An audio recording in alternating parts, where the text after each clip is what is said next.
መከበር ከፈለክ እግዚአብሔርን ፍራ። ለክብርህ ጠበቃ አታቁም፣ አትከላከል። ዝም ብለህ እግዚአብሔርን ፍራ። እግዚአብሔር ራሱ ያከብርሃል፣ ከፍ ያደርግሃል። ሰዎች ጉድጓድ ቆፍረው ተራራውን ይናዱብህ፣ እግዚአብሔር ተራራው ጫፍ ላይ አቁሞ ከፍ ብለህ እንድትታይ ያደርጋል። እግዚአብሔር ይሄን ያደርጋል። የልብ ደስታ እግዚአብሔር መፍራት። ከዚያስ ምን አለ ሲራክ? ለፈራሄ እግዚአብሔር እይመጽኦ እኩይ። እግዚአብሔርን የሚፈራ ሰው በዘመኑ መከራ አይመጣበትም። መጽሐፈ ሲራክ ምዕራፍ 36 ቁጥር 1 ላይ እግዚአብሔርን የሚፈራ ሰው ክፉ ዘመኖችን ያመልጣል።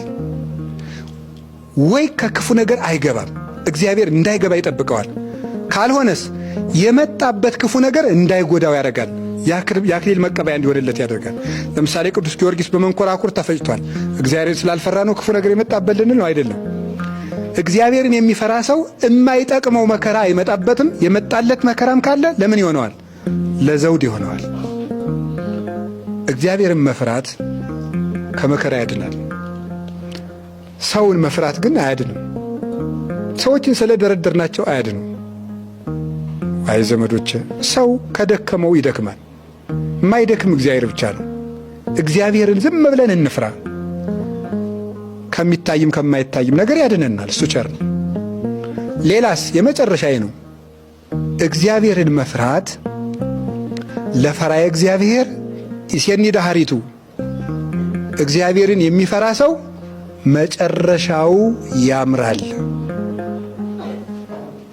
ወይ ትባረክ አመ ዕለተ ሞቱ፣ በሞተም ጊዜ ይመሰገናል።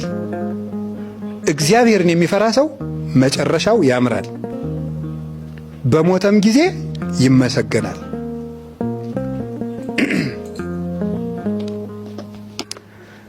እንደ ኢዮብ ይላል ተርጓሚያችን፣ እንደ ዳዊት ይላል።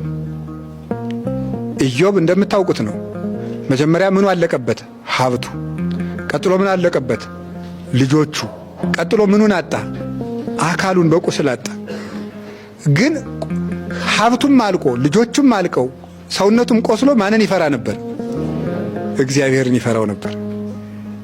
እግዚአብሔርን ሲፈራው ምን አደረገለት? መጨረሻ ላይ ሀብቱን ስንት ሰጠው? እጥፍ። ልጆቹንስ እጥፍ፣ ዕድሜውንም ጨመረለት። መጽሐፈ ኢዮብ ምዕራፍ 42 ላይ ተመልከቱ። እጥፍ ሰጠው እግዚአብሔር። እግዚአብሔርን መፍራት የፈራ ሰው መጨረሻው ያምራል። አሁን የምናየው ነገር ላይኖር ይችላል፣ እንዲያውም ጉዳት ሊሆን ይችላል። እግዚአብሔርን በመፍራት ብንቀጥል ግን ያጣነው ነገር ሁሉ እጥፍ ነው ይመጣል። ዳዊት መጨረሻው አማረ ይላል። ይትባረክ እግዚአብሔር አምላከ እስራኤል ዘወሃበ ለገብሩ ዘርአ ዲበ መንበሬ እንዘ ይርኤያ አዕይንቴ። ነቢዩ ዳዊት በሸመገለ ጊዜ ሞቱ ሲቀርብ ዓይኑን ባይቱን አይቶ ልጁን አነገሰ። ዓይኔን ባይኔ ያሳይቶ ያነገሰልኝ ያለ ዘር ያላስቀረኝ የእስራኤል አምላክ ይክበር ይመስገን። እግዚአብሔርን ብሎ ባለቀሰበት ዓይኖቹ ልጁን በዙፋን ላይ አይቶ ሞተ። እግዚአብሔርን የሚፈራ ሰው ዓይኑ ደግ ነገር አይቶ ይሞታል። ዓይናችን ክፉ ሳያሳይ ይግደለን መድኃኔዓለም። እግዚአብሔርን መፍራት መጨረሻችንን ያሳምራል።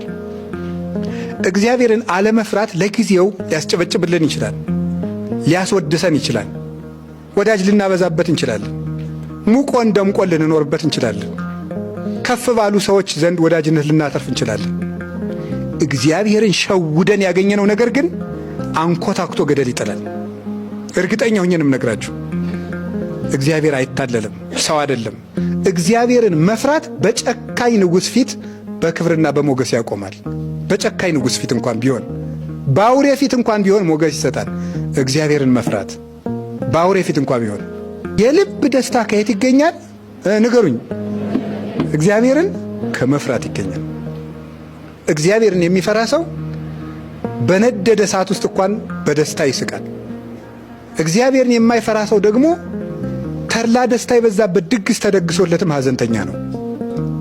እግዚአብሔርን መፍራት የልብ ደስታ ነው፣ ዘመንንም ያረዝማል ይላል።